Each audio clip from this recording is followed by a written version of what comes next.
ChildFund Alliance, in partnership with UNICEF, once again, we welcome you warmly to our session, which is aimed at fostering meaningful dialogue on improving the well-being of children and youth at risk of irregular migration in Mexico, Guatemala, El Salvador, Honduras, and Nicaragua.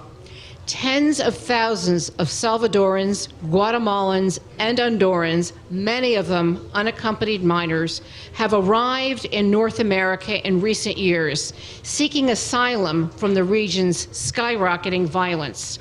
Their countries form a region known as the Northern Triangle. During the next 2 hours, child welfare advocates will examine the devastating effects of irregular migration, its root causes, and preventive measures to protect children and youth. We will also explore how one initiative, the prevention of irregular child migration in Central America and Mexico, sometimes referred to as CONFIO, how this initiative is successfully keeping children and youth safe through measures including skills training, safe spaces, and policy and program changes at the government level. There is no clear or universally accepted definition of irregular migration. For our purposes today, we are referring to the movement that takes place outside the regulatory norms of the sending, transit, and receiving countries. Irregular migration has many facets. Today we are going to hear from the director of the EDUCO office for El Salvador, Alicia. In her comments, she'll say, irregular migration has become the escape mechanism, not only from poverty and lack of opportunity, but a desperate way to preserve life in the face of insecurity and violence, especially for young people. While much is being reported on this form of migration in the media and within our development and humanitarian circles, we are focusing today on prevention, namely how do we both prevent and protect young people from entering into irregular migration. In doing so, we recognize that young people have the right to remain in their community with their families, and to make that right a reality, they need options for participation, education, and a livelihood, all in an environment in which they feel safe and welcome. As some of you know, our forum today will precede the Intergovernmental Conference to adopt a global compact for safe, orderly, and regular migration taking place in Morocco next week. For those of you who do not know us, ChildFund Alliance is a network of 11 child-focused agencies working in more than 60 countries. We help 14 million children, youth, and their families overcome poverty and the underlying conditions that prevent them from achieving their potential. This topic is very rich, and our discussion today will be equally so. I am now delighted to introduce two people, our two first presenters. First, Marta Santos Pais, the Special Representative of the Secretary General on Violence Against Children. Marta is a longtime ally and friend of ChildFund Alliance. In fact, we have a new video on the Alliance. Mostly it's an internal video, but Marta very graciously agreed to be featured in that video to talk about some of the work that we're doing together on youth participation. So, Marta, thank you very much for being here. And then secondly, Cornelius Williams is the Associate Director for Child Protection in the Program Division of UNICEF. Once again, we are so grateful, Cornelius, that you're here and that UNICEF is partnering with us. So I would like to first invite Marta to come up to the podium. Thank you so much, Meg. Good afternoon to all of you. It's wonderful to see so many friends. Me da mucha alegría ver tantos amigos acá. Seguramente que vamos a seguir colaborando muy estrechamente. I'm going to speak in English, sorry to turn back, making the life of the interpreters more difficult. I'm really, really pleased to be here because I don't think there is a more pressing theme than the one that ChildFund and Alliance and UNICEF have identified to promote a reflection. I don't think we can, unfortunately, impose solutions, but we certainly dream of them, and we are very ambitious in making them a reality for millions of children around the world. I'm going to focus particularly in my remarks on the reality in Central America, Latin America, But of course, this is a global phenomenon, and the challenges that children are confronted with are very global, and we find them in all regions of the world, unfortunately. But I wanted to start by reminding ourselves that we are just a few days away from the 70th anniversary of the adoption of the Universal Declaration. And it may be, like an historic thing, it's far away, but it is so relevant and so important for the topic that is bringing us all here.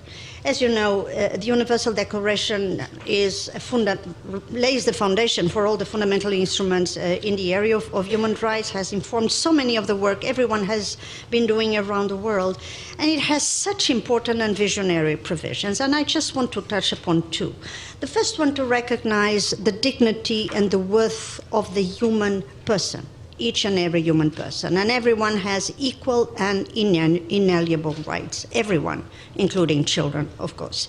And the second one, the important recognition of the freedom to movement and the right to enjoy asylum from persecution when one is pressed to find safety in another country. That was so obvious after the Second World War, and it is so urgent in today's world. Well, by good coincidence, we are also just a few days away from the adoption of the Global Compact on regular, free migration in Marrakesh, orderly migration in Marrakesh. And they go together because the values of the Universal Declaration are so much at the heart of the Global Compact, as you know. So first thing, let us not forget what history has told us that we must be abiding our actions by, and let us translate it into a reality. Of course, as you know, over the past few years, we have seen a huge increase in the number of people who are forced to leave their countries and who are moving across borders in all regions of the world. This increase is more than 50%, as you know. But it's quite staggering that every minute at least 20 people feel forced, compelled to leave their homes, their countries, their communities in search of security and safety. And of course, many of them are children. As you know, although children are 1/3 of the global population, they are more than half than those who are refugees in today's world. 3 million of children are stateless. As you know, in 2016 alone, there were more than 75 asylum-seeking claims presented by unaccompanied children. And if I think about what has happened in Central America between October 2017 and June 2018, more than 37,000 unaccompanied children left Central America and were identified at the US border. So the magnitude of the issue we are dealing with is, of course, huge, and we need to match this magnitude with the magnitude of actions. To me, as very committed to preventing and addressing violence against children, I always feel dramatically affected by the fact that violence presses these kids most of the time to leave their homes. Violence is the entity, the shadow that accompanies them through very perilous journeys. And violence is, again, what they are faced with when they arrive into a place that they hope will be a place of security and safety.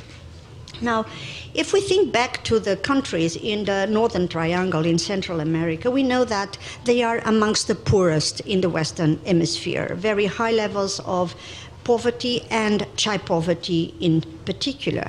But this group of countries is also unfortunately well known for being amongst the most violent in the world. I could give you very dramatic statistical information, but of course many of you know it by heart. But again, I think it's so dramatic to think that on average, at least one child is killed per day in Central America countries. But in addition, those who are not killed witness horrific scenes. They see the rape of sisters, they see the killing of parents, they see the forced disappearance of friends, and they never know when they are waiting for the bus at the door of the school if they are going to be the next one. In their neighborhood, they are very often at the mercy, as you know, of armed groups, gang groups, who try to recruit them or to manipulate them or to force them, very often even to force them to commit criminal activities or to be part of those who are watching to see if criminal activities can be committed. All of this is so dramatic that even within the schools, as you know, safety is not a rule. And in many circumstances, gang violence is entering the doors of the school, and the children feel pressed to be recruited into armed groups, again, gang groups outside in the neighborhood. And I think this explains a lot the fact that there are thousands of children who have preferred to leave school altogether in Central America just to escape the risk of gang violence and armed violence. So a traumatic situation. And this, again, there has been so many important decisions over the very recent past, just in November, to be very honest, by so many actors in the region to show that this is not acceptable and we need to express solidarity, compassion, but we also need to put an end to the level of violence that these kids are enduring. And one of those important groups is the Alliance of Faith and Religious Organizations from Central America, in Guatemala, Honduras, Salvador, and Mexico, who issued a very strong and important statement just 2 weeks ago to recognize the dramatic challenges faced by these kids, and recognizing, again, in a very, undeniable manner, that migration by the families whom we see in the caravan, trying to reach the north, be it Mexico or the US border, families and unaccompanied children who are trying to go that path. In fact, this is an expression of their desperation, of their frustration for not having access to basic social services of quality, and frustration for being confronted with a daily life of insecurity, of death, of fear, of violence. Now, children feel compelled to leave. But even when they go throughout their journeys, as I mentioned, they feel safe and violence is far away from them. They endure humiliation, they endure harassment, physical attacks, sexual abuse, xenophobic aggression. And very often they are also at the mercy, as we know, of organized crime networks, of trafficking networks, and many others who try to take advantage of them. What is dramatic is that these children try to get somewhere else to have the support and the protection of institutions and authorities who will be guided by the best interest of the child. And that's unfortunately not the reality for most of them. We understand that many children don't speak the language, especially when they come from indigenous communities, and it's very difficult for them to understand what they are being told by the authorities. We know that they do not understand the geography. If they are in a new country, in a more or less the same region or a very distant one, and most of the time they are pressed to leave without any kind of documentation. That makes them irregular migrants. That makes them children at risk, in fact. That's the most important thing.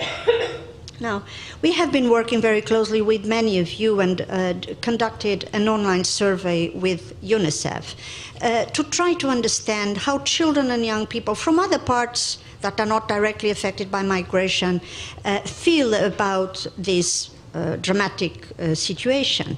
And we listened to more than 170,000 children in different parts of the world. And it was very interesting that all of them recognized that violence was at the top of their concerns, and they identified violence as the most pressing reason for children to leave their homes, their most important challenge throughout their journeys, and their most systematic risk upon arrival in a country of destination. And in fact, I could mention so many regions, but I want to give you just a quick example from Europe. Unfortunately, not a good example in this regard in so many countries. So the Council of Europe, which is a big intergovernmental organization, as you know, that covers 47 countries in the region, decided to make a very important process to listen to the views of children in Cyprus, France, Germany, Greece, and Hungary. And these kids had seen, of course, many children go by. Some of them had been affected by migration and refugee situations. And they were asked, did you have information about the risks that you could face? And most of them said very vaguely. And in fact, the only information we got about the risks we could be confronted with along the journey that we decided to take were those who were the traffickers, those who were trying to get money to eventually bring us somewhere else. And of course, that information was not very relevant and was not very useful for us. But even that information was vague, and they could not understand who these people were, who the authorities were, whom they could turn to get information, what kind of information was available, and what kind of protection was available for them to take advantage of. So they felt completely overwhelmed. And then some authorities said, oh, but so much information was conveyed. And the kids replied, when you are frightened to death and you are so worried and traumatized, you don't even listen to what you're being told. So they came up with many good recommendations that I think are so easy to put in practice. First of all, they said, have other kids and slightly older young people tell us what the risks are and what the solutions and opportunities for being safe may be. Let us understand that we are not alone, that we are supported. And above all, don't try to make things too vague and too abstract and too global. Be very concrete with personal verbal information that on one-on-one basis can make us feel that we matter and in fact our situation is given due attention. And because we have such great information and communication technologies that for us young people is so easy to access, to use it, because we will absolutely take advantage of, well, some ideas that I believe are very good. Now, I'm saying all of this because, of course, we have at the same time, in contrast with this reality, very important international standards that guide our action and can facilitate the intervention by states in Central America, in North America, and everywhere else around the world. But contrary to these international standards, children are being placed still today in overcrowded facilities, in detention centers, in airports and harbors, in islands, and of course very distant from any protection opportunity. Between 2016 and 17, only in Mexico, more than 60,000 children were placed in detention. And those who were above 12 years of age, of course, were separated from their families. So even that sense that you are together and people will stand on our behalf was not there anymore. Of course, in the US, this is dramatic and well documented, as you know. It is also dramatic that many of these kids are forced to return back to their countries of origin. And between January and June, 24,000 families and children were in fact returned back from Mexico and the US to Central America. So huge numbers. I was a few years ago in one of the Central American countries and meeting the government, and I have to say, during the week I was there were 12 kids who had been returned forcibly and who had been killed by the gangs. So the risks are not just rhetorical. They are very present, they are daily. And for these kids, of course, they mean death or life, of course. What is dramatic is so many of the proceedings go through a fast-tracked approach, and therefore it's very difficult to wait what is the best solution in the best interest of the child, which is a requirement, again, that we have from all the important international standards, including the Convention on the Rights of the Child. So for us, the commitment is certainly to try to work with governments, civil society, and all the other actors to transform this continuum of violence into a continuum of protection of the fundamental rights of children. Because we need to put children above politics, and their best interests need, of course, to guide all our decisions. And I just want to end with a message that I received from a refugee child just a couple of months ago. And he was so thoughtful that I thought that it would be good to share it with you, because the voices and experiences of children need to continue to be a guiding reference for all of us. This is what he said. We live through an endless nightmare. And what I would like everyone to know is that we are people too, just like you. It is really hard to feel treated as worthless children. And the other thing I wanted you all to know is that life should move on no matter what. So the best thing you can do for all of us is to make our reunification with our family cases go quicker, because waiting this long becomes just hopelessness. It's so telling and so important. And of course, there could be so many others that we could all share. So I think this meeting, again, is so timely for us to go re-energize and to feel that we are the majority, that we are together, and we can all help find good solutions. And I'm sure my colleagues will speak about the important interventions to create safe spaces, to have child protection, safe environments for all kids, and for cross-border collaboration to be a reality, and for us all to prevent this traumatic reality. Thank you so much.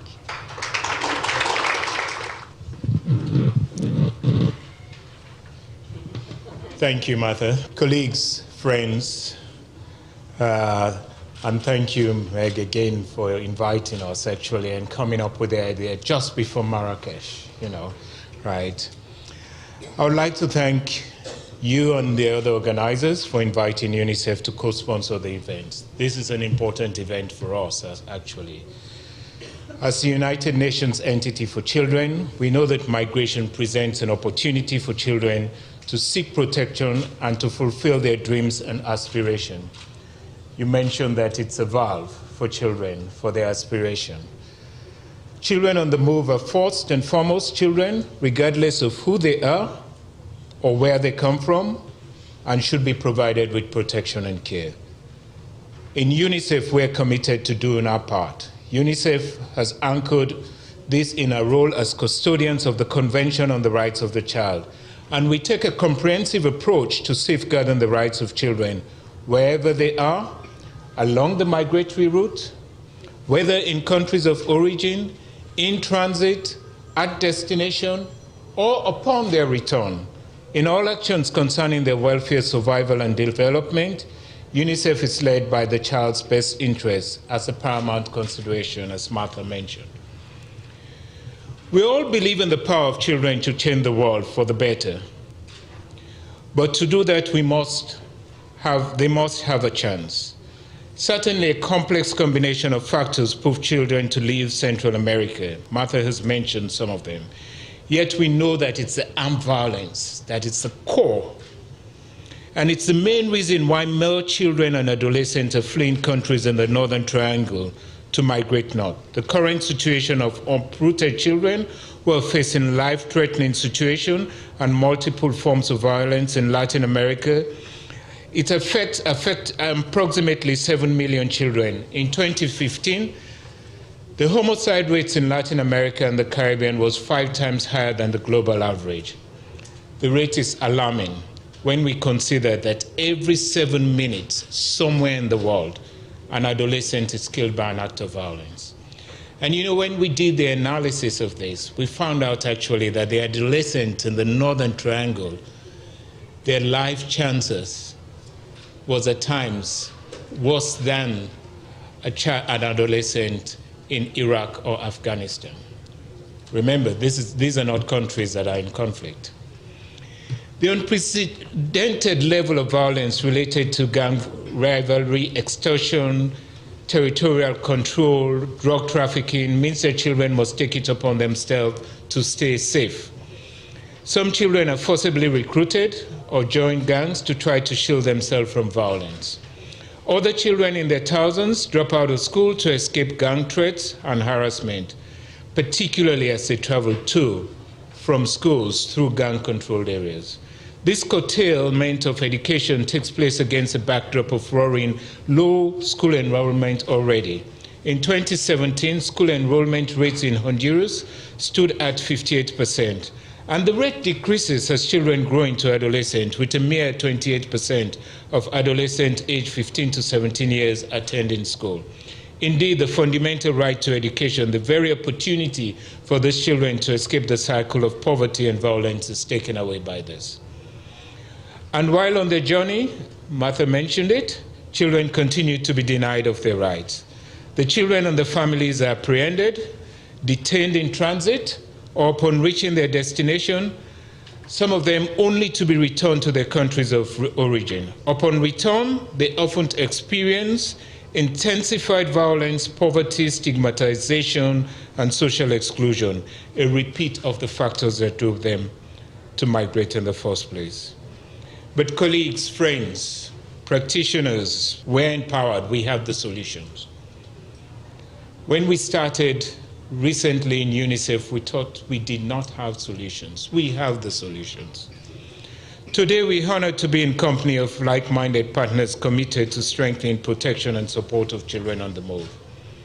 As UNICEF, we take a comprehensive approach and work to support and protect these uprooted children at several levels. Through first, strengthen the capacity of the child protection systems in the countries to better identify and support children at youth and at risk of irregular migration. This involves developing a child protection surveillance and warning system to identify the children who are at risk. We know these children who are at risk, we have their profile. The training of social workers or the frontline workers who are working with these children to provide protection services and to do the case management when the children are identified. To promote justice and legal reform and efforts with the courts and the police system. You all know when a child comes into contact with the law, if the justice system is not a child-friendly justice system, as Martha had said, the child is going to suffer from violence, they're going to be traumatized, they're going to be stigmatized, they're going to be looked on the dignity, the bare human dignity they will never have in the justice system. So we have to reform it. Second, providing support to consular staff from Guatemala, Mexico, and Honduras. This we feel is a cutting-edge approach. A child who's a citizen of any country have a right to consular service, no matter what, right? As they transit through this country, in the country that they're migrating to, they have to have access to consular service. So to do that, what we have done, we have supported them to develop protocols, we have developed training materials, we have trained their representatives on child interviewing skills. You know that actually an adolescent who's migrating, it's a survival, and he has developed skills to navigate through the bureaucratic system. If you don't have the skills to interview them, you're not going to get the right information from them, right? As an aside, actually, we used to watch Europe as they tried to provide services to the children who were moving through as well. And the children would look at you and they discover that actually they're looking for people under 18. No, I'm 18. I'm above 18. Right? So if you don't have the skills to interview them, two, they've been so traumatized by bureaucrats that actually if you don't have the skills to interview them, they're not going to respond to you. Then how do we also train the consular service to share child-friendly information and mechanism to contact staff with child protection service in countries of origin or destination based on the best interest of these children. Third, finding alternatives to immigration detention. Martha mentioned it, it's one of the areas where children suffer a lot of violence, psychologically, physically, right? For example, to support alternatives to detention in Mexico, we have worked with the government to develop an open-door shelter for asylum-seeking children in Tabasco, where they are provided with appropriate psychosocial support, access to education, health services, and legal support. In 2017, over 480 shelter providers and social workers received training in alternative care options, psychology, psychosocial support, methodologies of working with these children, and on social protection. And this benefited about 5,000 migrant children, and we plan to scale it up. Finally, the final solution and the fourth solution, support return and reintegration. How do we support return and reintegration? UNICEF works to improve the reception of children received if returned in El Salvador, Guatemala, and Honduras. Upon their return, UNICEF would support them with screening for protection needs, trying to identify their protection needs, offer psychosocial support for them, do individualized case management, managing the cases and referring them, and provide support for their community reintegration. We also notify the families when their children are returned and prepare these families for their return. Colleagues, the reality is that despite the tremendous progress, many children remain uprooted, unprotected, and uneducated. The root causes of irregular migration in North Central America are multiple and complex and would continue to be so. As such, a solution must be multifaceted, robust, and sustained. In countries plagued by chronic violence, child protection and education system must work together and must be intertwined, flexible, and non-formal education must be part of it. Can we protect uprooted children from exploitation and violence? Can we protect these children? Are we able to end the detention of refugee and migrant children by creating practical alternatives? The solution exists, they are tenable, and I look forward to hearing your ideas and views. And let us commit ourselves to make sure uprooted children are protected and their rights are respected, regardless of where they're from and why they've left their homes. Thank you.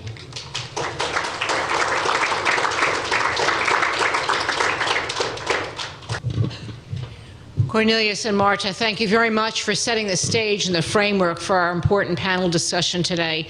I'd like now to ask Phil Tanner to come up. Phil? Phil is a newly appointed person within the Christian Children's Fund Network. He was director for programs for many years, and now he is the senior director for policy and government relations, instrumental in making sure that he approached the Canadian government for this funding for this project, and is in many ways, he's too modest to say it, but highly responsible for what has taken place and for what we will be talking about today. So I'm going to turn this happily over to Phil. Thank you. Well, thank you very much, and good afternoon to everyone. I have to say first off that I'm truly humbled to be coming after the likes of Marta and Cornelius, and I've heard so much about you and your dedication and commitment in this field, and greatly appreciate your comments as well.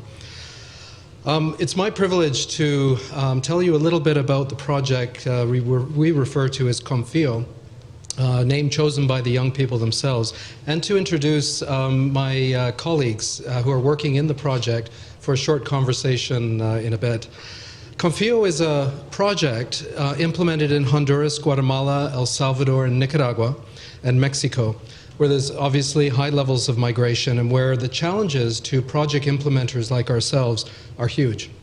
CCFC, or Christian Children's Fund of Canada, is proud to be an executing agent alongside collaborating with the DUCO, a Spanish-based organization, and ChildFund International, based here in the United States, all part of the ChildFund Alliance. The project brings together two very important components, and the merging of the two makes it a very unique project. And this is the employability of youth and the prevention in a single project, and it provides ultimately options for young people. I'd also like to recognize Darren Headley, who's sitting right over here. Darren, put your hand. Who is the regional project manager based in Panama, overseeing the entire operation, and also Vlad Gomez from Canada World Youth, who is also collaborating with us, working on the youth activities in Central America. I think, as Cornelius alluded to, violence, the frequency of violence, its intensity, and the organization of violence is escalating. And it's forcing a rethink about legal and conceptual distinctions between things like armed conflict and other types of violence. And I think clearly violence and atypical power structures influence how NGOs like us can actually operate in the region to do a project. But in June 2016, the Government of Canada announced a $12.6 million project to fund the Confio project, seeking to protect children and youth in the Americas and addressing the prevention of irregular migration. And the project has three distinct pillars or outcomes, which I'd like to share with you briefly. And it reaches about 250,000 people. One is the strengthening and the use of child protection services in the region. And this means improving child protection services that respond to the needs of children and youth. And by the way, they're also informed by the children and youth. The solutions are informed by them. It's also about increasing employability of youth, learning marketable skills, collaborating with private sector employers, developing life skills, and ultimately building confidence of the young people.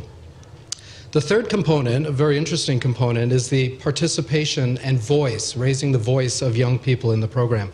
Now, we have youth in 5 countries who are developing a regional agenda, not just a national or community agenda, but working together collaboratively on a regional agenda. And this obviously includes extensive conversations with young people in our organizations. And through these 3 outcomes that the project has, we're seeing some early results. And some of these include supporting safer communities by working with local government institutions in structured and safe settings with the young people. Improving and establishing youth-friendly facilities, again, by design with discussion of the young people. Enabling youth to participate in sustainable economic activities, and this means amplifying their voice, making sure that they're heard, and most importantly, making sure they're responded to as well. And this is the whole piece around accountability. And the one that I like, the most important perhaps, is promoting intergenerational dialogue with youth and policy makers. Now, the reason I think it's important is because it's building trust between youth, between young people and their government institutions, their service providers, and it's promoting a great term that I've heard, a culture of peace in those communities. Now, the great news is that perceptions are changing. Perceptions can change. The project hasn't been running that long, and we're seeing a difference already in how they are viewing this issue. But it requires addressing long-term learned behaviors. It requires addressing coping mechanisms, which you alluded to as well, Cornelius, in terms of how people are processing information. You've got to remember that children being exposed to violence, abuse, trafficking risks, possible slavery, long-term effects that result in post-traumatic stress disorders and trauma. These all contribute ultimately to a long-term intergenerational poverty that's passed on generation to generation. Now, Confio is also very strongly aligned with the Government of Canada's Feminist International Assistance Policy, and this means promoting gender equality and the empowerment of women and girls, an important part of our project. It means child protection services are gender responsive. It means that women and girls have equal participation, decision-making, and representation, equally in project planning and in the implementation of the project. And through this project, Canada supports the transformation of at-risk youth, especially women and girls, from victims, transforming from victims to being actual agents of change in their families, in their community, and in their nation as well. Now, I'd like to show a video so that you can hear some of the voice of the children themselves and some of the youth talking. And I want to just say that we're not filtering any of the opinions expressed by the children and youth. We could have, but that's not the purpose of the project. So we are letting the children speak. They live it every day. And it's up to us to ensure that their voice is heard. So before I finish, I want to thank and I want to recognize the young people that work with us in this program and do a shout out for their work together to build a culture of peace. So let's hear from them.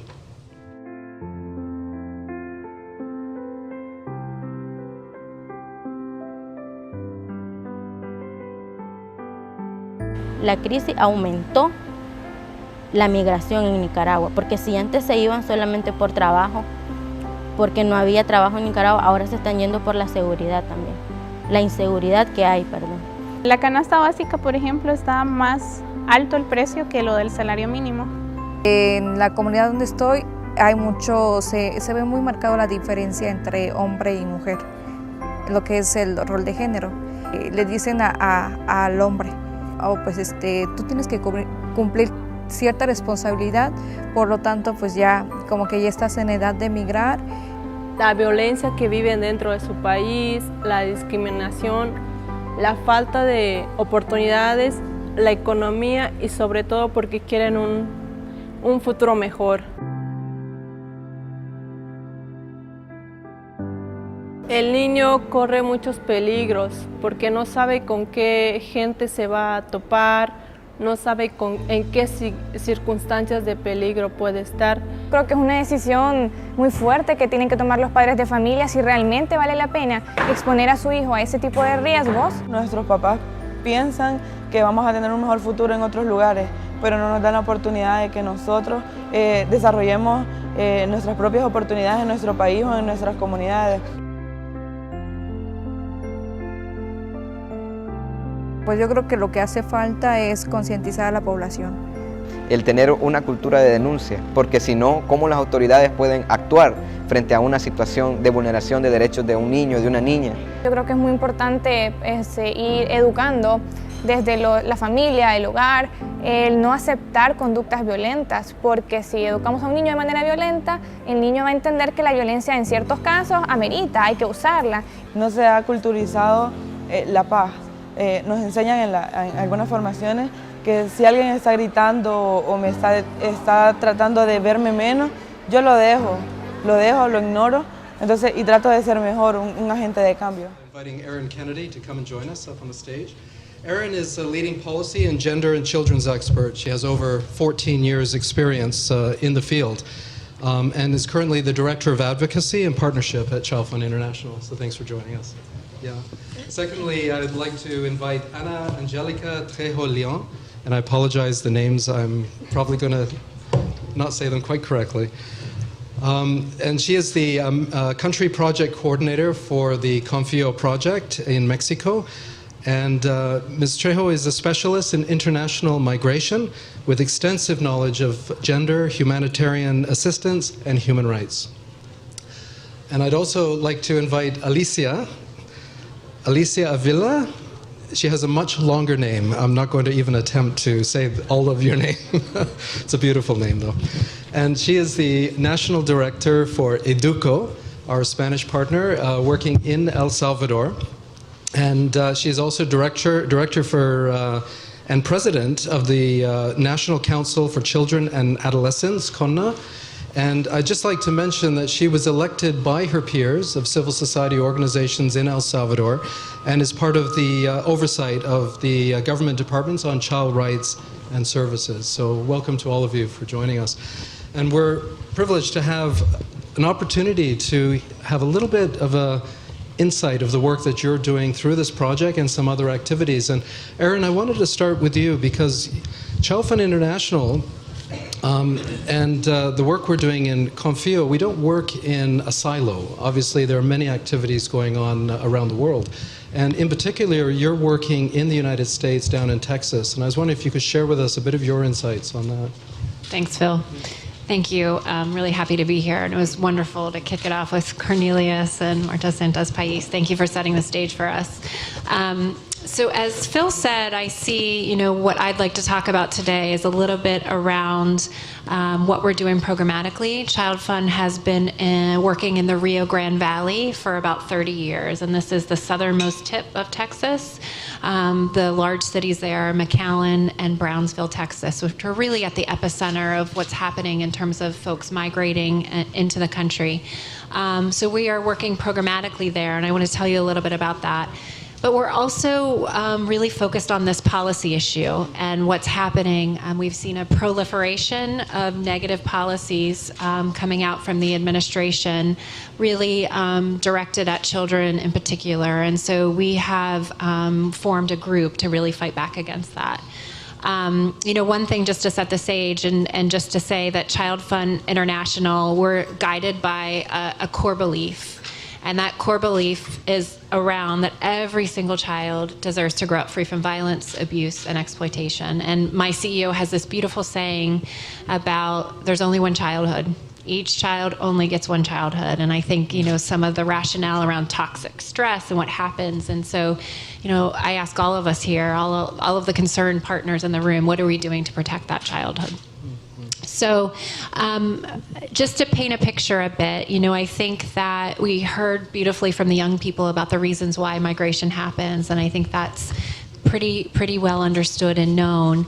And what I want to talk about today is what has changed. So while the rationale around migration hasn't changed all that much, what has changed is we have this really increased fear, the xenophobic rhetoric, the anti-immigration rhetoric in this country right now. As I mentioned, numerous policies that are being directed at children and youth trying to enter the country, as well as the media attention, right? And some of it's been good and thoughtful and comprehensive, and some of it hasn't. I think, what's happening at the border right now with the migrant caravan is sort of this perfect example of how all of these issues are coming together and really creating this boiling point. At ChildFund, we're really concerned about the over-militarization that's been happening at the border. So from U.S. troops being deployed to tear gas, this is really, when we think about having a child protection lens, we're really extremely concerned about this. So I would just want to break down from a policy standpoint what ChildFund and our partners, many of which are in the room, have been doing. So during over the summer, when the child separation policy was first introduced in April, we noticed that there were a lot of groups coming together from an immigration standpoint, from a legal standpoint, but there weren't folks coming together from a child protection lens. So ChildFund has brought together a group of like-minded organizations, service providers, legal entities, nonprofits that have come together to really think about what's happening and how we can respond to these policy proposals. So since that time, we've done a lot, and working with UNICEF and SAVE and World Vision. Many of you are here, so we're working closely with your partners in DC. And two of the things that I want to highlight right now that haven't gotten as much media attention, but I invite all of you to sort of engage on, are twofold. So we've heard about child separation. That's gotten a lot of attention. Two policy proposals that the administration has that haven't gotten so much attention that I really want to raise our consciousness around is the Flores settlement agreement. So this is a federal court case that was decided in 1997 that outlined protections for children in immigration detention facilities. Part of that protection was around the number of days that children could be held in detention facilities. It was also about offering these child-safe provisions for children. The administration has noted that they intend to overrule this, which would essentially lead to indefinite detention in immigration facilities. So this is extremely concerning. The second one is called the public charge, which is a legal immigration term, which really focuses on immigrants that are legally entitled to access our country's social welfare services, so from cash assistance, food assistance, health care, housing assistance.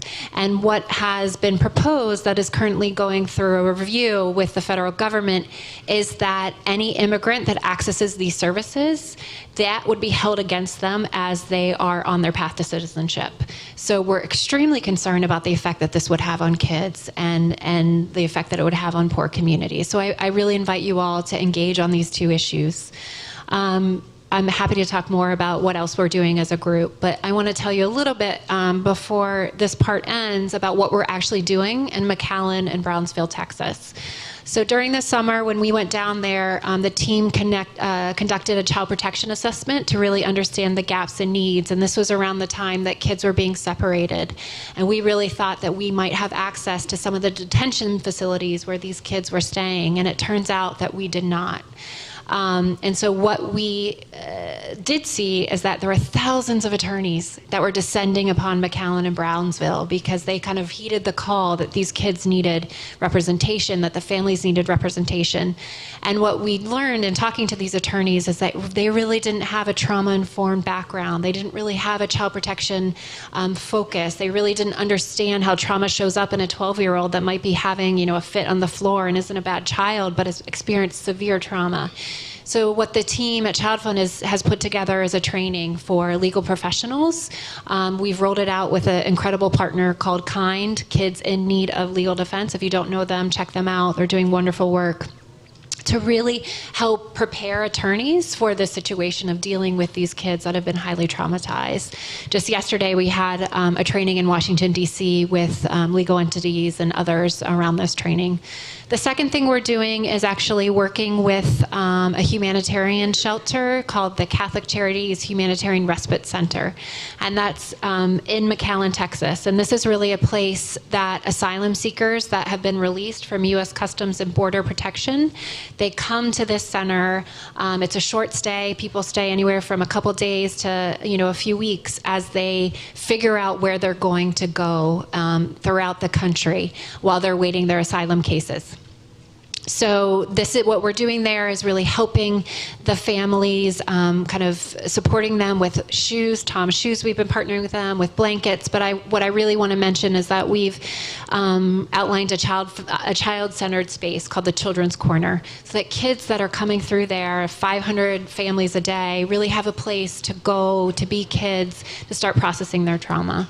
And then the last point before I end is just to say that we're also working with 3,000 kids in the McAllen, Texas area through school-based programs. Again, this is a child-friendly, safe space where we are helping them with literacy skills. We're helping sort of build their resilience, their confidence to be able to deal with the hardships that they're facing while living there. And I just was so inspired by Marta's quote, and I would like to end with a quote that we received from, at this Children's Corner at the Respite Center. We do this activity where we help kids process their anxiety, their fears, their dreams, and this 12-year-old Honduran girl that came through there had this wonderful quote that I can hear my own 7-year-old saying. And she said, "One of my dreams is to be a doctor and to help my family and my siblings to get ahead and to be acknowledged by everyone. I also want to be a great soccer player." And I think that just brings it back to this point that kids are really kids, and the trauma should not define them. And how are we supporting children in that way? So I'll end there. Thank you. Thank you very much.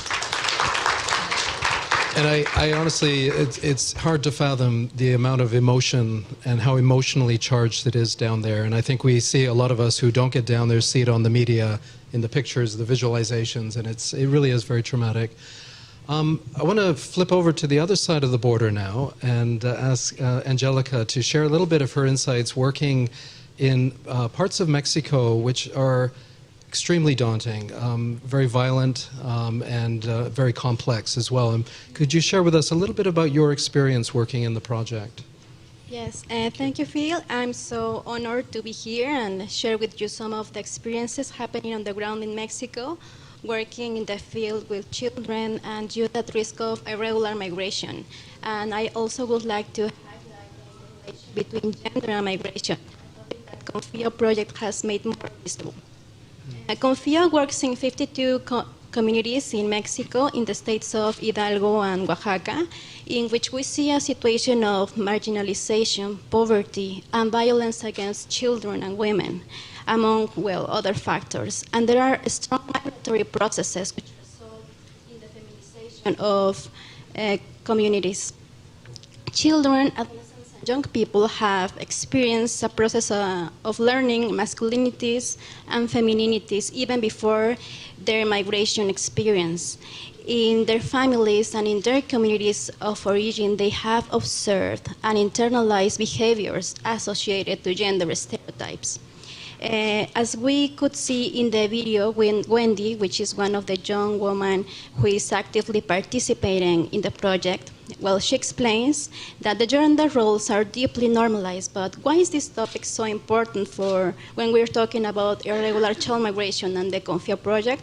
Well, because in the most cases, these gender stereotypes permeate the reasons given by girls, boys, and adolescents to migrate irregularly, and in this sense, the experience of migrating overlaps with a learning of femininity and masculinity, which has been internalized and promoted by the family and community environment where they socialize. In some cases, migration is also promoted by cultural factors such as the migratory history of the locality in which migrating becomes a traditional practice, and therefore a personal aspiration to be recognized in their own communities. In addition, the activities of women who don't migrate but stay in their communities is also shaped by traditional roles.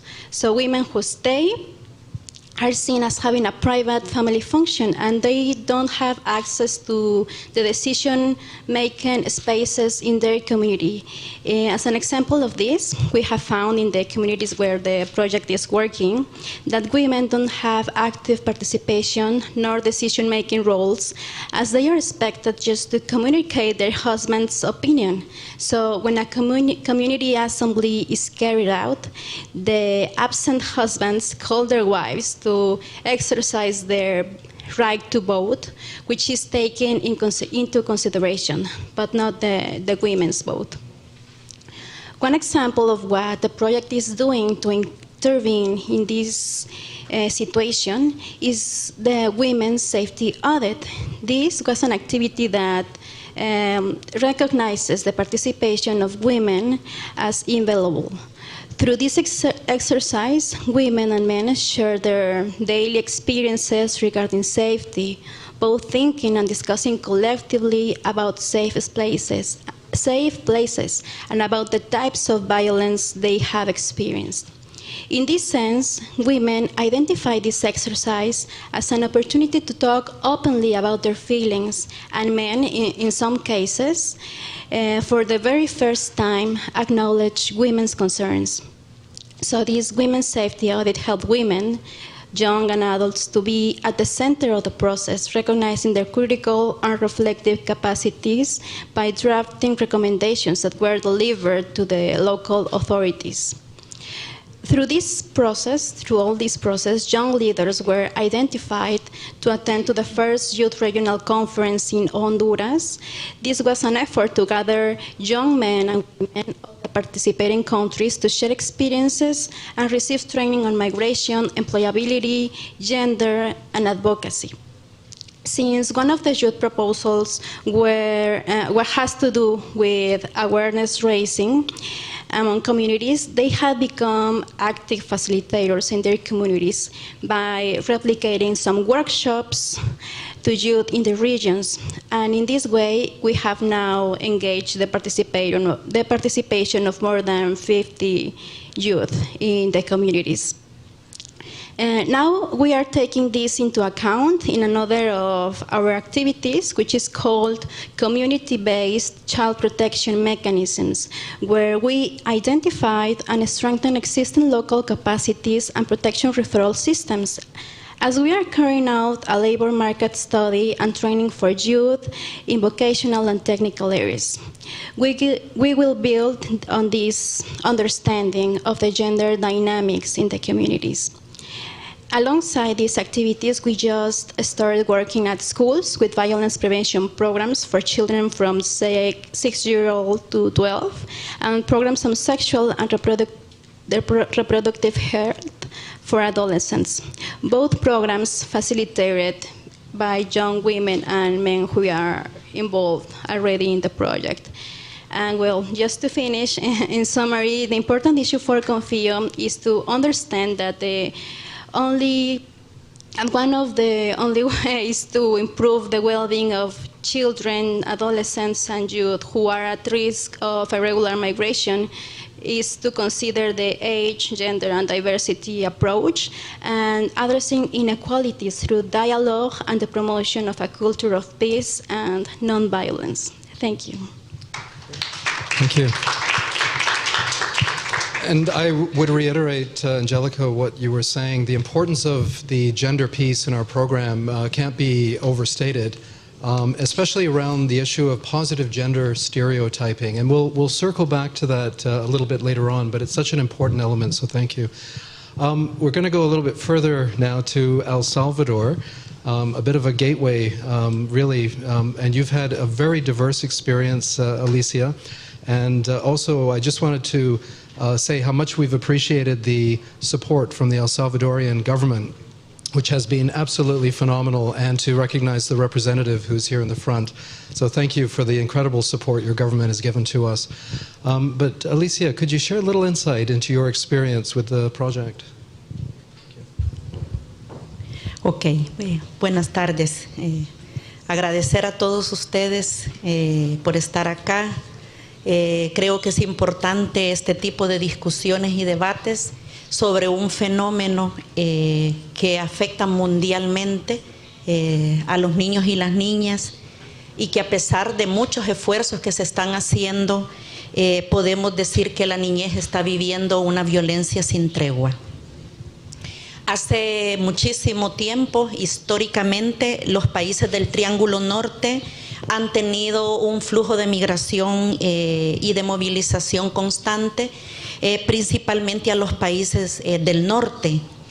Antiguamente las causas más principales de la migración tenían a su base problemas sociales estructurales como la pobreza, la desigualdad, las injusticias y la inequidad, lo que llevó a nuestros países a que hubiesen conflictos armados, y esas eran unas de las razones principales. También, ¿por qué no decirlo? Somos países que tenemos mucho riesgo ambiental, y las sequías y otros fenómenos que están pasando de cambio climático también han sido efectos que influyen mucho. Pero recientemente los países del Triángulo Norte estamos teniendo flujos migratorios, pero que vienen como consecuencia de una drástica escalada de violencia ejercida por grupos organizados, llámese pandilleros, grupos de narcotráfico, y esto se ha venido a materializar en homicidios, extorsiones, violencia sexual, desapariciones, reclutamientos forzados y, por qué también no reconocerlo, desplazamientos internos que están siendo muy potentes en nuestros países. Me gusta más poner rostro humano a las situaciones, pero también es importante hablar de algunas cifras. Tanto Marta Santos como Cornelio han hablado algo de cifras, pero en el caso de El Salvador es muy importante traer que en el año 2007 nuestras cifras oficiales marcaban que el 42.5% de los niños y las niñas viven en condiciones de pobreza, que tenemos alrededor de 358,000 jóvenes que no estudian ni trabajan, y son las mujeres las que mayormente se ven limitadas de oportunidades de trabajo y estudio. No pueden completar una carrera, no pueden acceder a empleos remunerados y dignos, y esto debido a patrones culturales de género que ya también mis colegas mencionaban. Este año el Ministerio de Educación está contabilizando más de 6,000 niños y niñas que están desertando de la escuela. Eso es sumamente grave. Y estos niños están desertando por causa de violencia y por también desplazamiento forzado. Hemos tenido 21,000 embarazos en adolescentes, 4,500 denuncias por violación, estupro, acoso y todo tipo de agresión sexual. Creo que me llevaría más tiempo si siguiéramos hablando de la situación y la aborígene que ha tomado la violencia en El Salvador. La migración irregular se ha convertido entonces en este mecanismo de escape, no solo de la pobreza, sino de la falta de oportunidades. Es una medida desesperada para preservar la vida frente a la inseguridad y a la violencia que vive nuestro país. Muchos de ustedes se preguntarán entonces, ¿y qué están haciendo los gobiernos? ¿Qué están haciendo las organizaciones de la sociedad civil en estos países? Quiero reconocer que hay una importante inversión en proyectos, en su mayoría de fondos de la cooperación internacional. Los gobiernos han estado implementando acciones vinculadas a la protección de los derechos de la persona migrante en tránsito, pero que no responden de manera efectiva a las causas estructurales de la migración irregular que yo acotaba al inicio. En el caso particular de El Salvador, las acciones destinadas a la reducción de la migración irregular por parte del Estado, encontramos al menos 5 instrumentos de política pública, pero quiero resaltar que El Salvador en Centroamérica es pionero en la instalación y el funcionamiento del Sistema Nacional de Protección de la Niñez y la Adolescencia. A nivel nacional se cuenta con 15 juntas de protección donde pueden recibirse las denuncias y más de 100 comités locales de derecho, que es la expresión del sistema nacional a nivel local. Tenemos una ley Lepina que también protege los derechos de la infancia, una política de la juventud, estrategias para promover el desarrollo de la primera infancia, entre otras. No obstante, también hay que reconocer que necesitamos dar pasos porque todavía hay desarticulación de acciones en cada uno de los instrumentos de política y su alcance es reducido principalmente porque el Estado salvadoreño cuenta con pocos recursos para dar respuesta a la gran problemática.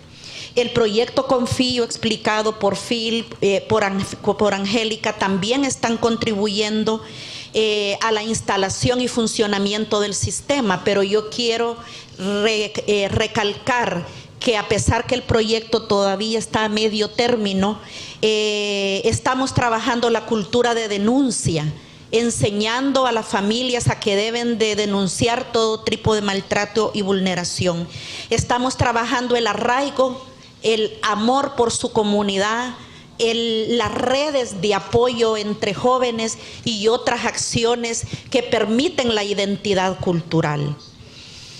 Confío promete ser una iniciativa escalable, no solo porque va a las causas subyacentes de la migración, sino porque los principales protagonistas son los mismos jóvenes. Quiero cerrar, ya el tiempo se me acaba, haciendo énfasis en que los estados del Triángulo Norte, el Estado salvadoreño debe impulsar políticas sociales de largo plazo que se traduzcan en programas permanentes de protección integral que se encaminen a la inclusión y a la igualdad. No puedo dejar también de decir que se requieren propuestas articuladas, regionales. Centroamérica es muy pequeño. Se requiere políticas de Estado de visión compartida de largo plazo. Voluntad política es indispensable. Se debe de aumentar la inversión en el bienestar social, en más y mejor educación. Combatir la corrupción, poco se dice. Hablamos de prevenir migración, pero no hablamos de la impunidad, de la corrupción, de fortalecer la institucionalidad en nuestros países y de trabajar porque el déficit fiscal que tenemos también sea tratado. Últimamente las maras y pandillas están asediando los territorios y creo que una política social dirigida a recuperar el tejido social y a recuperar los territorios es muy importante. Muchas gracias. Thank you very much. I think everyone here can understand why I absolutely love working with Alicia. Her passion as an advocate for children in her country is unparalleled, and your call for action is constant, so thank you for that. And thank you all for your comments. We're going to now, I think, go to another video to hear some of the children responding to some questions.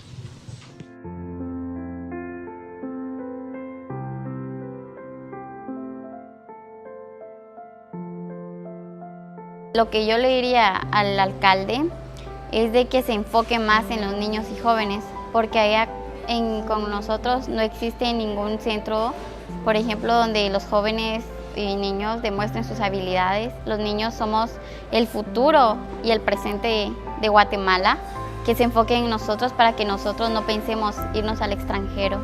Decirles cómo los jóvenes nos sentimos, cómo nosotros los jóvenes vemos la situación del país y que ellos también nos escuchen, que puedan tomar en cuenta lo que nosotros estamos diciendo.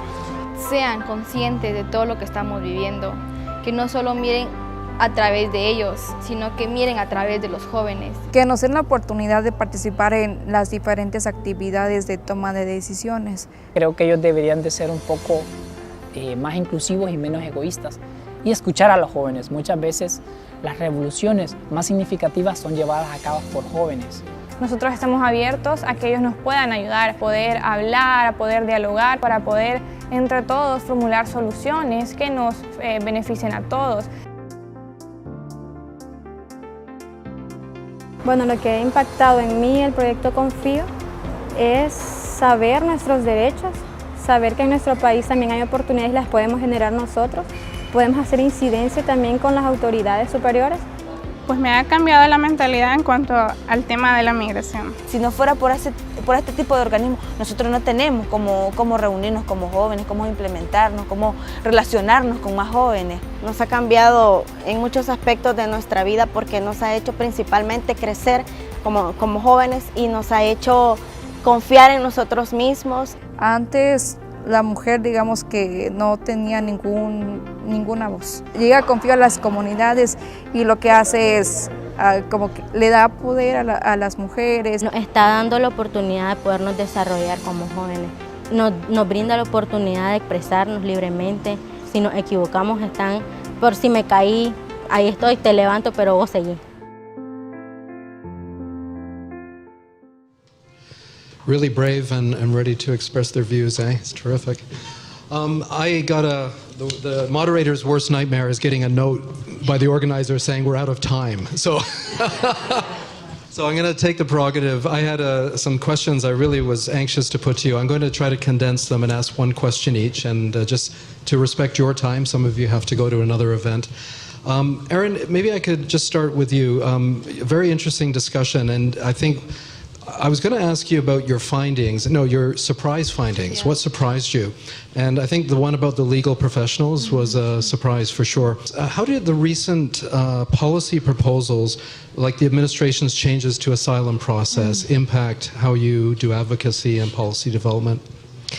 Thanks, Phil. I talked a little bit about two things that I think is important for this group to keep their eye on. So the Flores as well as the public charge. But there are major changes happening to the asylum process right now in the U.S. And I just want to take an opportunity to kind of break that down a little bit. And these, we haven't seen changes to the asylum process really ever. So there's 4 new changes that are being proposed by the administration, and I see nodding heads. So some of this may be a review to you all, but first of all, one thing that the Justice Department has proposed is that asylum cases, one of their criteria has been around gang violence and domestic violence, and that's been a reason and a rationale for people to gain asylum. The Justice Department has proposed eliminating that, right? So that's a major thing we need to be keeping our eye on.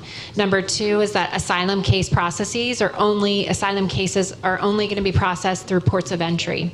So if a migrant enters through a non-port of entry, that will be held against their asylum case.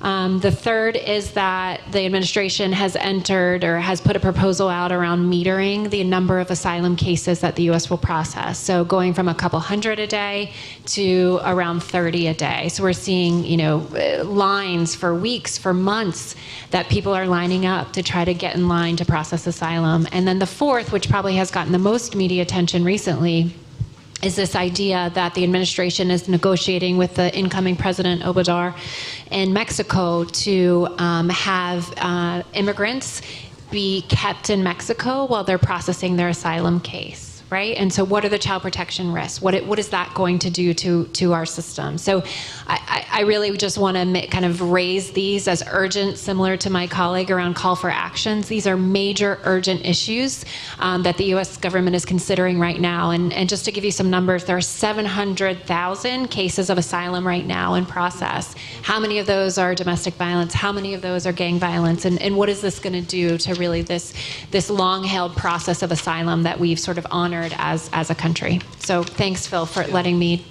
take the audience through that. I appreciate it.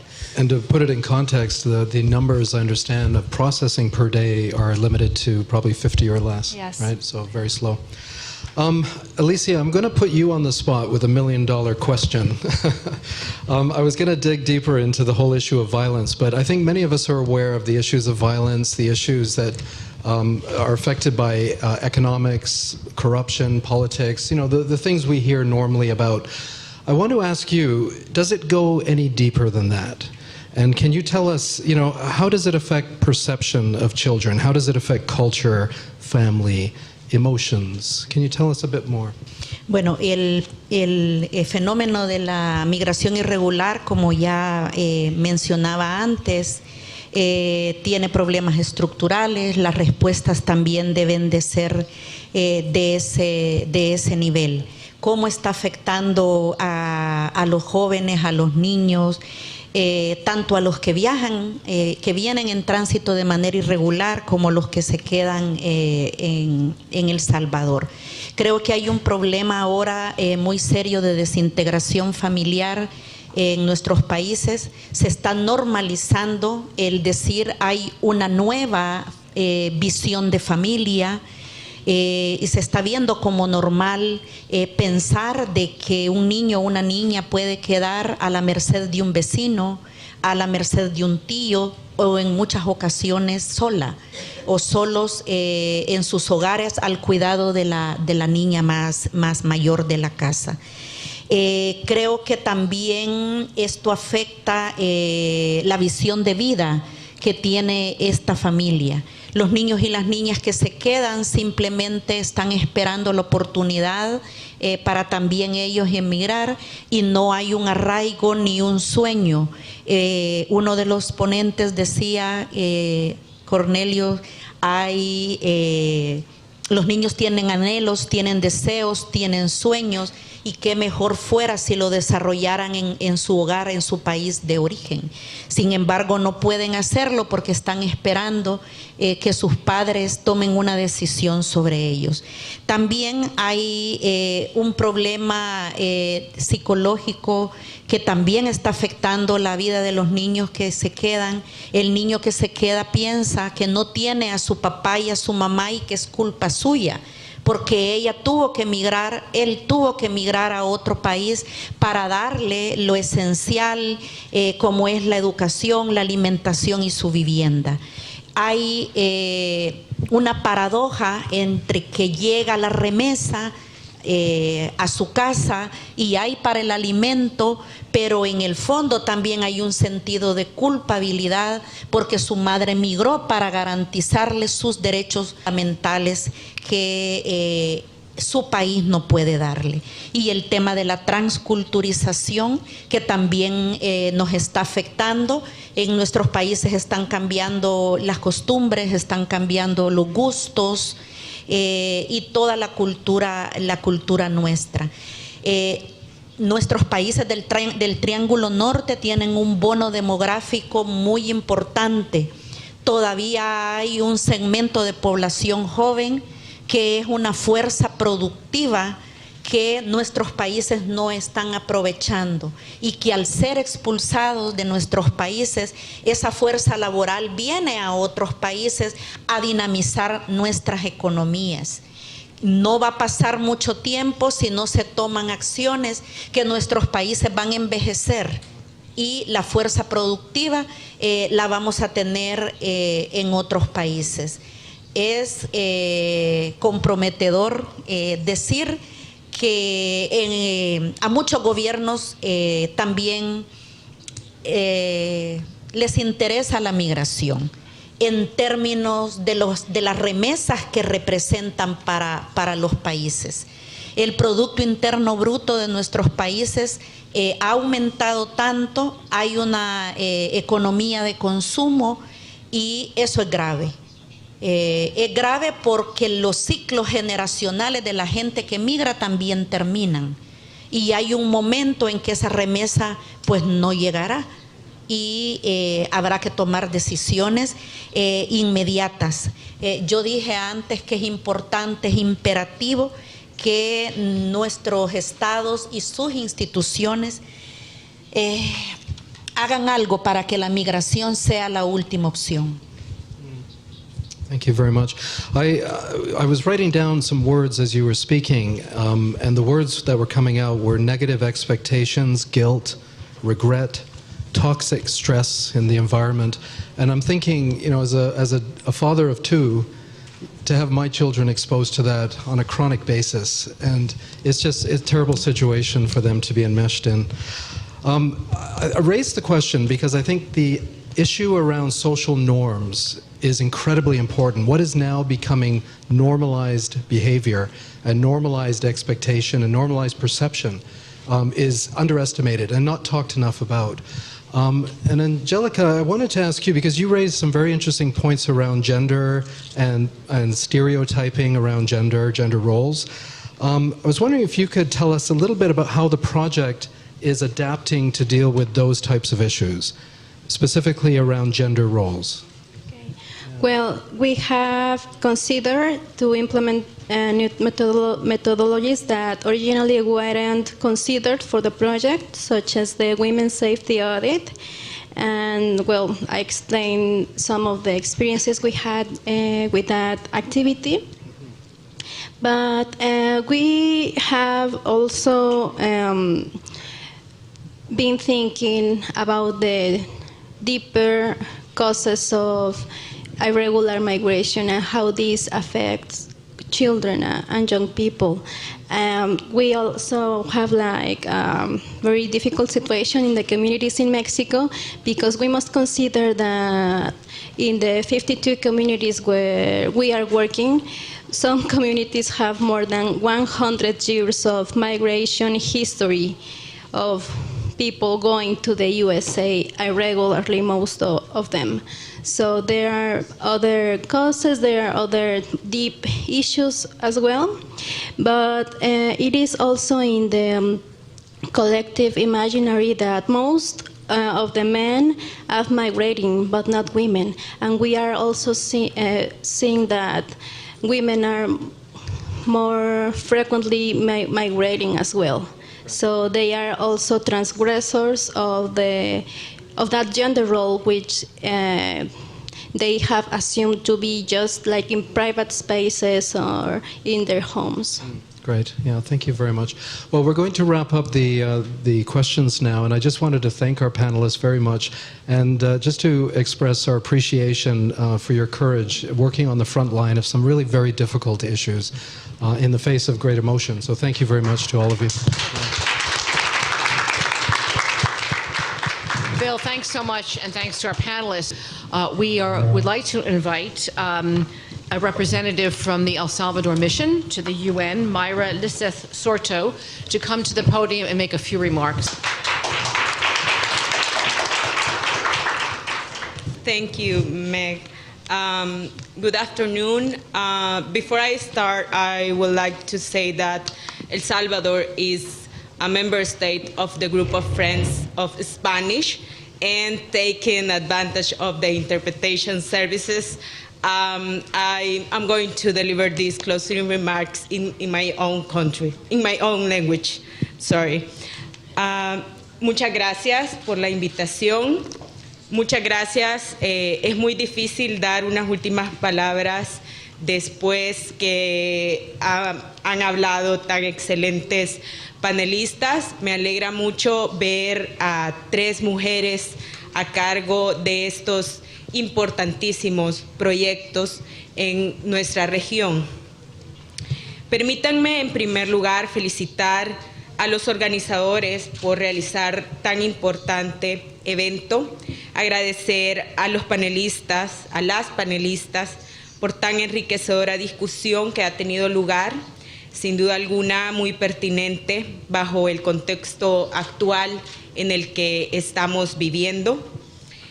Nuestro país considera que la migración es parte inherente de nuestro mundo y la movilidad es parte inherente de la condición humana presente en todos los continentes a lo largo de la historia.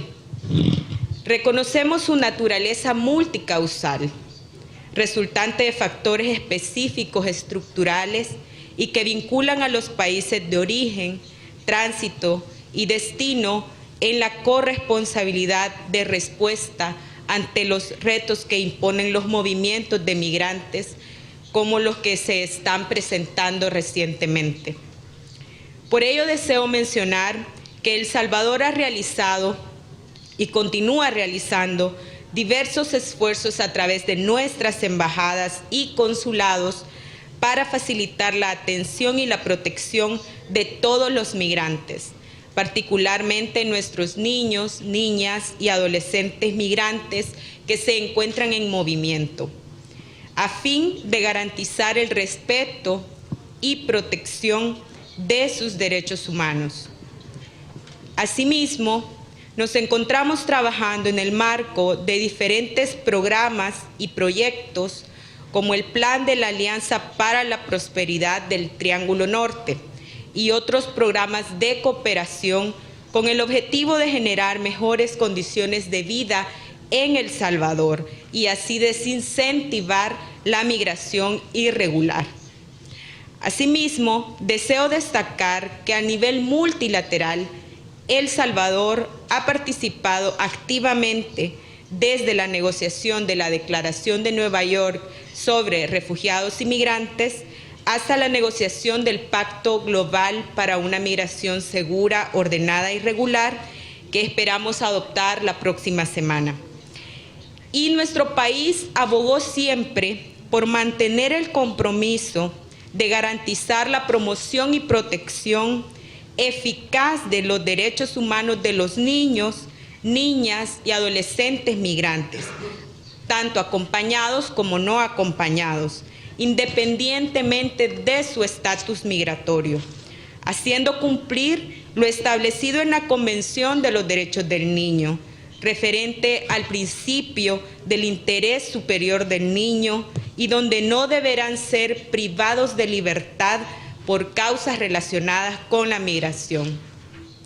Igualmente, me permito mencionar que El Salvador presentó en el Consejo de Derechos Humanos una declaración conjunta sobre niñas, niños y adolescentes migrantes separados, la cual fue apoyada por diversos países y en la que se hace referencia a nuestra preocupación por la reciente aplicación de políticas migratorias de cero tolerancia, impulsada por algunos países, relacionadas con la separación de niños, niñas y adolescentes migrantes de sus padres y familiares, motivadas por su condición migratoria. En atención a lo anterior, creemos que es nuestro deber como Estados asegurar ante cualquier situación el interés superior del niño como prioridad. Por ello debemos asegurarnos de poner fin a la detención de niños, niñas y adolescentes. Queremos aprovechar esta oportunidad para agradecer todo el valioso apoyo que reciben todos nuestros niños, niñas y adolescentes que se encuentran en movimiento por parte de organizaciones como ChildFund, Alliance, UNICEF, OIM, entre otros actores. Sabemos que tenemos muchos desafíos a nivel interno, como ya mencionaba acá nuestra directora de Educo. Sin embargo, como país estamos comprometidos a continuar trabajando por reducir las causas de la migración irregular y trabajar de manera conjunta con otros gobiernos, organizaciones de la sociedad civil, organizaciones religiosas, entre otros actores, para garantizar el respeto y protección de los derechos humanos de todos los migrantes, particularmente nuestros niños, niñas y adolescentes. Muchas gracias.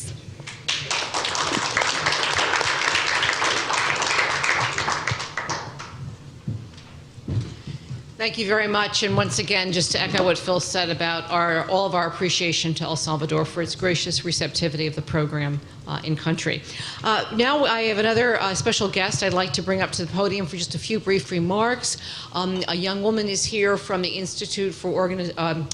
the Organization for Institute on Migration, IOM. Shen Hua, have I said your name right? She is the Migration Rights Officer at the IOM and would like to give us a few reflections in view of the conference next week and other issues that the IOM are working on.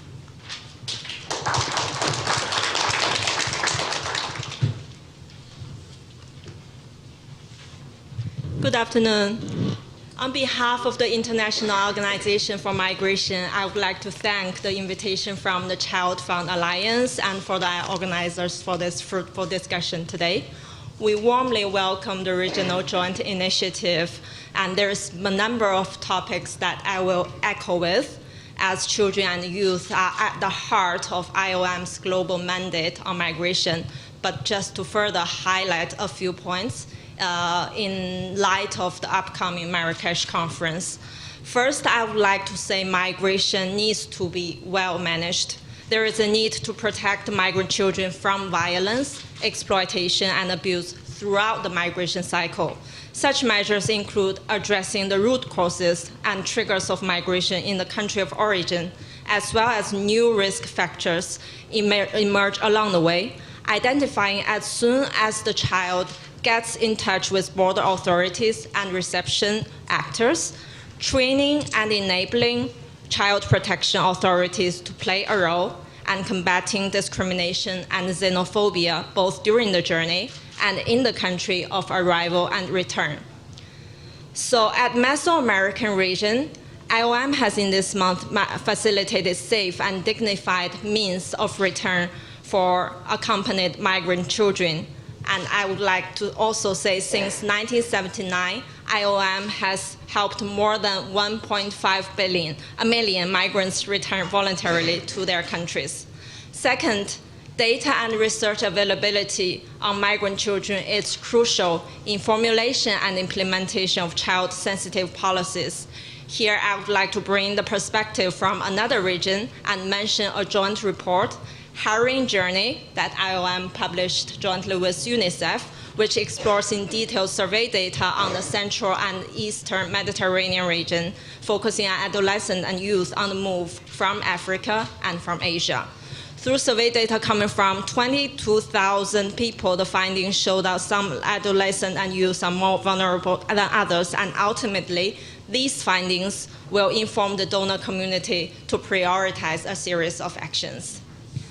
Third, we must promote an integrated approach to national child protection systems and ensure migrant children have access to necessary services. To do this, capacity building, empowerment, and community engagement is absolutely crucial.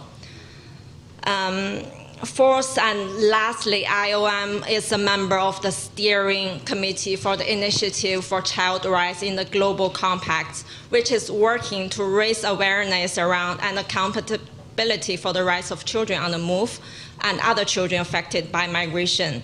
So we call upon states to uphold their accountability and uphold the principle of the best interests of the child at all times in the Global Compact for Migration's implementation, follow-up, and review. So IOM is dedicated to promoting humanely and orderly migration for the benefits of all, and we encourage further cooperation between all relevant actors to ensure that the rights of the children on the move are respected and fulfilled.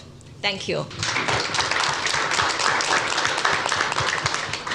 Okay, with 10 minutes left, we have an opportunity to touch on some, but not all of the questions. I apologize for this, but I'm grateful for those of you who took the time to write the questions down. The first question is for Cornelius. What are some of the locally based best practices for preventing child migration in Central America? Thank you very much, actually. We spoke about the drivers, such violence. We didn't even mention the other driver, which is family reunification, actually. That parents are or relatives are in the United States mostly, and the children want to join their parents.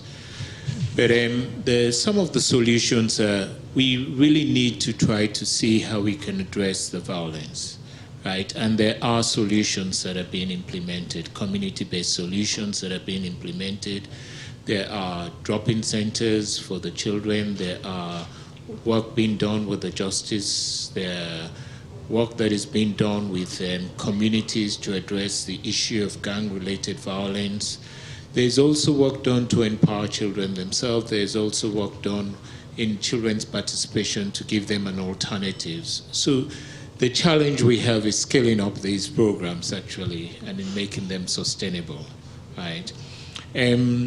Other solutions as well is school-based solutions to work with children who are going to school actually, and in forming groups in school and to empower these groups in school. The religious institutions are also taking it and doing a lot of things as well in trying to address some of these issues and doing community-based programs.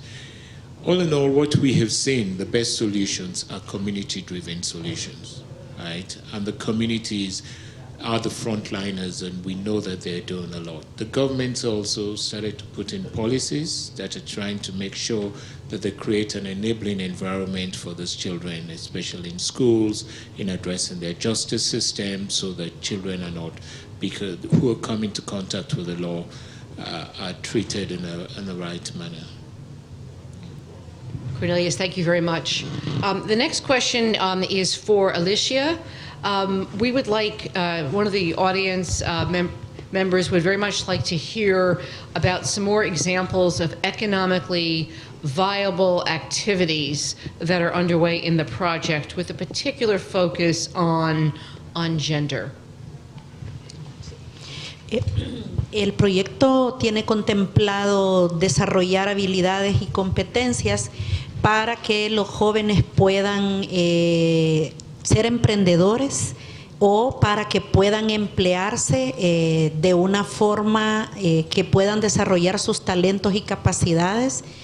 La etapa que ahora lleva el proyecto ha permitido primero desarrollar sondeos de mercado, estudios de mercado. Ya no es posible que en nuestros países se sigan impulsando actividades emprendedoras donde los jóvenes inician un negocio, pero luego tienen fracasos porque no tienen la claridad de que lo que iban a emprender realmente podían hacerlo y tenían todas las herramientas técnicas para hacerlo.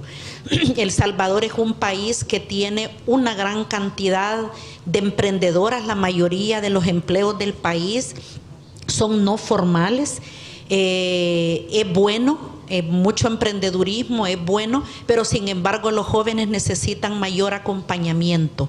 Desde el proyecto hemos identificado un grupo de jóvenes que previamente a que ellos puedan emprender alguna actividad de negocio o empleo, van a pasar por un proceso de asesoramiento con una metodología que permite primero explorar esas capacidades y esas habilidades.